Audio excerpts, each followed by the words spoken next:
Magandang araw, ngayon po ay magluluto po tayo ngayon ng ginataang langka. Maglalagay po tayo ng mantika sa ating kawali.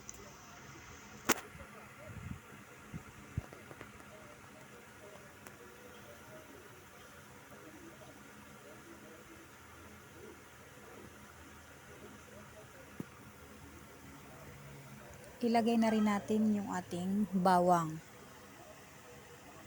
Haluin po natin ito hanggang sa maging kulay brown na siya.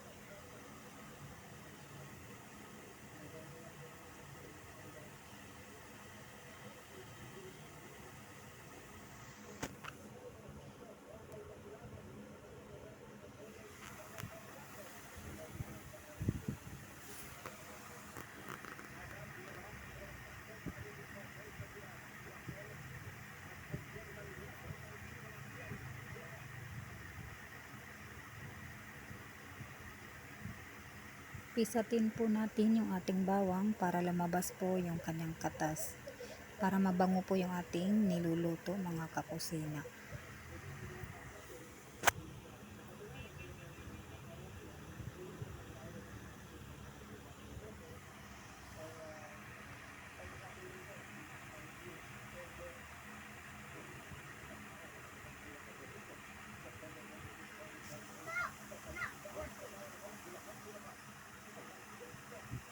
Isunod na rin po natin yung ating sibuyas at haluin po natin ito hanggang sa maging kulay brown din yung ating inilagay na sibuyas.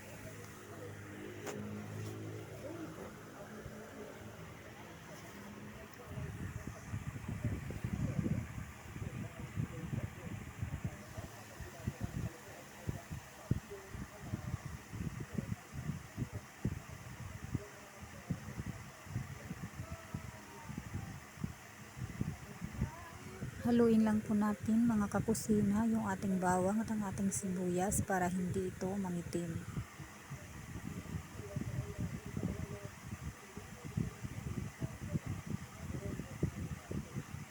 Maya-maya lamang po ay ilalagay na rin po natin yung ating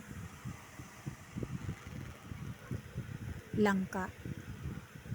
Ayan, inilagay na po natin yung ating langka mga kakusina.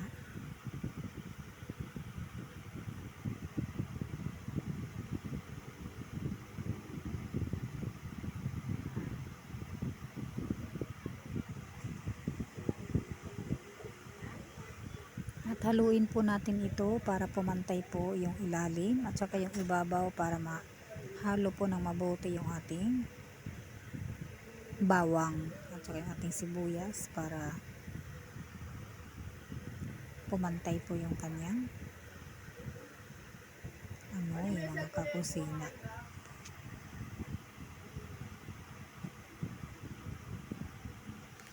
At takipan lang natin siya ng mga ilang minuto. Ayan, tanggalin po natin yung takip. At haluin po natin ito ulit. Haluin lang po natin hanggang sa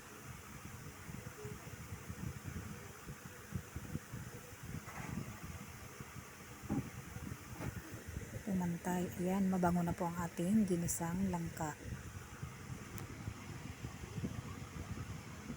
Ngayon, ang ilalagay po natin dito, yung pangalawang gata po ng ating pinapigang nyug. Ang una po natin ilalagay dito, yung pangalawang piga ng nyug, yan po yung ating isasabaw sa ating ginataang langka. Pag magpagipiga po kayo mga kakusina, sabihin po ninyo, padagdag po ng tubig. Dahil yan po ay ating papapalalambutin yung ating langka mga kakusina. Kaya kailangan medyo marami-rami yung ating pangalawang gata. Ayan, takipan po natin siya. Ayan, medyo malambot na po yung ating ginataang langka. Haluin po natin siya para pumantay ang kanyang lasa mga kakusina.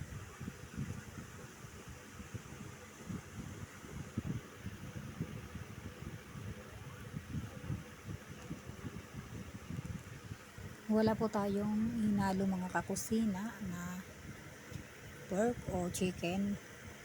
Ang hinalo lang po natin dito, bumili lang po ako ng Knorr cubes pork. Yun po yung ating panlasa sa ating ginataang langka.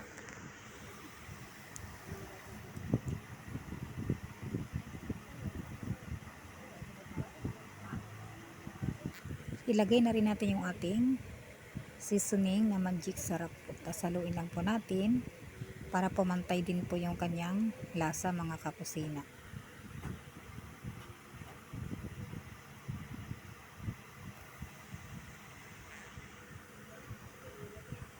Pagkatapos, takipan na naman po natin ulit. Mayroon po ako ditong unang gata po ito mga kakusina. Lalagyan po natin ito ng cornstarch. Ito po yung ating gagamitin pampalapot po sa ating ginataang langka. Lagyan lang po natin siya ng 2 kutsara, tapos saluin po natin siya.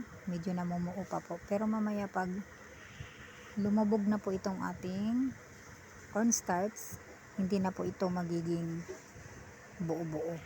Ayan, haluin lang po natin siya mga kakusina. Medyo namumuo pa po, pero maya maya hindi na po ito mamumuo pag lumubog na po itong nasa ibabaw.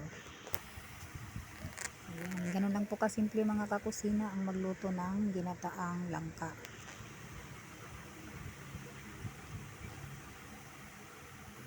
Isang kilong langka lang po ang aking binili. Tapos bumili rin po ako ng nyog, yung pinakamalaki na po na nyog yung aking binili mga kakusina. Pinapigaan ko po ng 2 beses. Yung unang gata, ito po yung aking nilagyan po ng cornstarch mga kakusina. Ayan, tanggalin na po yung ating takip. Tingnan po natin kung ito ay pwede na natin ilagay yung ating unang gata. Ayan, medyo tuyo-tuyo na po ng kaunti. Pwede na po natin ilagay yung ating unang gata mga kakusina. Ayan, inilagay na po natin yung ating unang gata. Ayan, haluin lang po natin siya at saka pakuluan po ng ilang minuto mga kakusina. At pwede na rin po ito natin haingin. Ayan, pakuluan lang po natin ng mga ilang minuto mga kakusina. Pwede na to.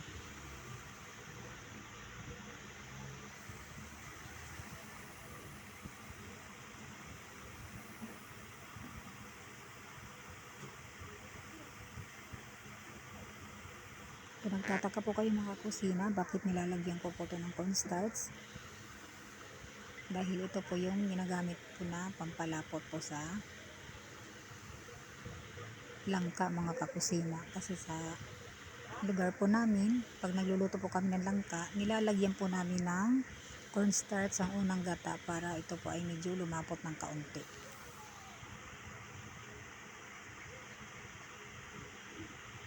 Ayan, kumukulo-kulo na po.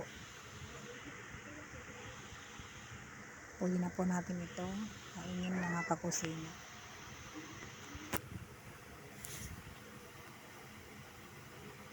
Mayroon po ako ditong hiniwa na dahon po ng sibuyas. Ito po ilalagay po natin sa ibabaw ng ating ginataang langka.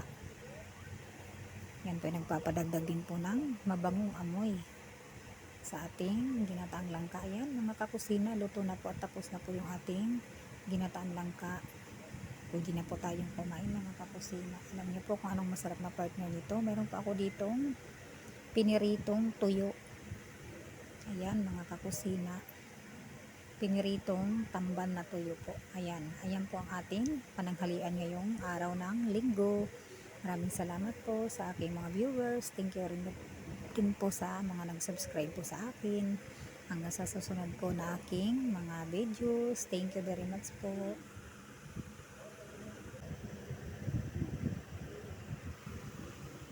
Ayan po, bagong saing po yung ating kanin.